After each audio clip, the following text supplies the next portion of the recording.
Amis fermiers, amis fermières, bonjour, bienvenue à la ferme, bienvenue sur Cocotte TV. Aujourd'hui, je vous présente un casque qui nous provient de Cougar, c'est visible sur la platine.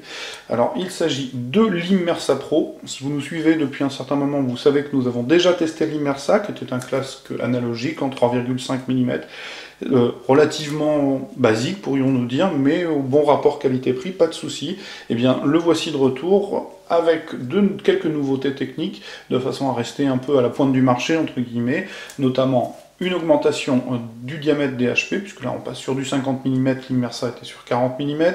On a aussi les services d'une carte son USB qui va lui permettre de supporter un 7.1 émulé, mais aussi un système de rétroéclairage RGB 16,8 millions de couleurs. Ça lui permet de rester finalement sur le devant du marché, tout en respectant le leitmotiv de Cougar, savoir un rapport qualité-prix correct, puisqu'on a un casque à 85 €.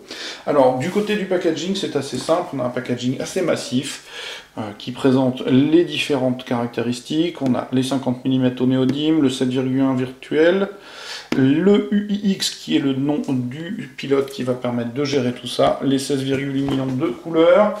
Au dos, on va retrouver les quelques explications, histoire de pouvoir utiliser le casque tout de suite, et vous allez le voir, il y a 2-3 petites choses pas mal fichues du tout sur ce casque, ce qui lui permet d'être assez sympa. Au niveau du packaging, du bundle, pardon, le packaging, on vient de le faire, le guide de l'utilisateur, un adaptateur mini USB vers 3,5 mm, a priori dédié uniquement aux consoles et aux tablettes ou smartphones. La carte son, tout était présenté dans cette petite boîte noire, donc une carte son ronde avec un petit encart au laser cut Cougar, l'USB plaqué or, un petit patin de liseré de caoutchouc histoire de favoriser la stabilité sur le bureau et la connexion micro USB évidemment.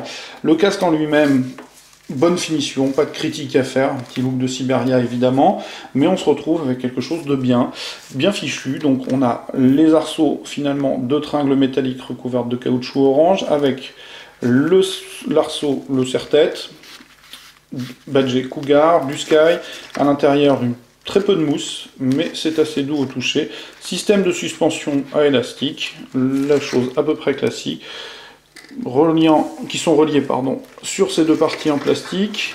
En dessous, on va retrouver une grille de mèche. Ici, le nouveau logo Laser Cut, enfin un autre logo Laser Cut. Et ici, une rondelle en alu du plus bel effet. Vraiment, c'est sympa. Et elle a une utilité, c'est que d'un côté, elle permet de régler le volume. Et de l'autre, de couper le micro, tout simplement, ce qui est plutôt bien senti. Ça évite d'avoir des commandes le long du fil. Tout est réuni sur le casque et ça a l'air plutôt bien fichu à voir à l'utilisation si on prend le coup ou pas. Donc je le disais, du mesh pour ce qui est de la platine, on va retrouver une très grosse épaisseur de mousse, pas mémoire de forme, non, a priori non, à corriger peut-être parce que là au toucher je ne suis pas sûr de moi. Des ouvertures, une mousse acoustique, donc les ouvertures font 100 mm, Cougar communique pas mal sur la taille de l'ouverture, ce qui est plutôt sympa, ça permet d'y loger de grandes oreilles, ce qui est assez bienvenu chez certaines personnes. On a une perche de micro rétractable, somme toute très classique, avec un fil, un petit ressort recouvert de caoutchouc noir. Le micro est hébergé dans la partie plastique, et ici on a quelque chose qui est sensible au rétroéclairage, si je ne m'abuse. À voir dans le détail. Le câble est tressé, rejoint le micro USB plaqué or, bref, quelque chose de classique. Alors au niveau des caractéristiques techniques, c'est simple, on est sur quelque chose de normal, finalement commun, c'est-à-dire une couverture de spectre qui court de 20 Hz à 20 000 Hz, la sensibilité est de 100 dB, l'impédance de 32 ohms. Et je pense que j'ai à peu près fait le tour. Je vous l'ai dit, les HP sont des 50 mm au néodyme. Il ne nous reste plus finalement qu'à le brancher et à voir comment il se comporte en termes musical et en termes d'immersion sur la virtualisation 7.1, ce qui est souvent le point un peu litigieux sur les casques à émulation. Toujours difficile de reproduire un véritable 7.1 physique à l'aide de 2 HP plaqués contre les oreilles.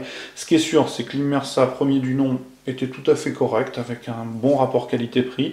Ici, on a quelque chose qui est vendu 85 € en moyenne, entre 80 et 90, on va dire, ça dépend des sites marchands, mais de fait, on a quelque chose qui est plutôt bien placé au niveau du tarif. Ce qui est sûr, c'est qu'il entre en concurrence avec la série des HyperX, qui est à peu de choses près dans les mêmes tarifs. Et là, on a du très bon son chez HyperX, à espérer que le Cougar fasse aussi bien.